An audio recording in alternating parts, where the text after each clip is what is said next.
Le paysage est désertique, battu par le vent et la poussière.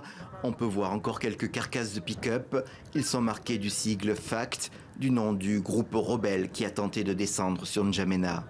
D'autres sont en bon état, saisis par les soldats. La télévision tchadienne qui fournit ces images relaie le bilan officiel donné par l'armée. 300 morts chez les assaillants et 5 du côté de l'armée nationale. Les forces de défense et de sécurité ont avec détermination et courage mis en débandade la colonne de terroristes qui s'est maladroitement aventurée au nord de la province du Kanem. Cette colonne a été totalement décimée. L'armée tchadienne a aussi fait des prisonniers, ils seraient 150.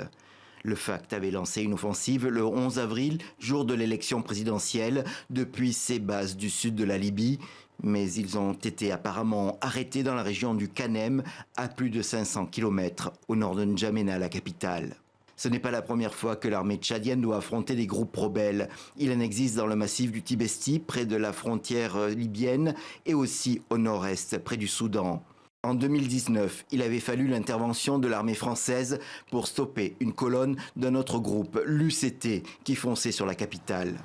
Le président Idriss Déby, qui devrait se succéder à lui-même quand les résultats définitifs seront connus, a fait campagne sur la paix et la sécurité. Son armée intervient dans plusieurs États voisins, en particulier dans la guerre contre les combattants djihadistes. Mais il a aussi, aux marches de son pays, des rébellions armées à tenir en respect.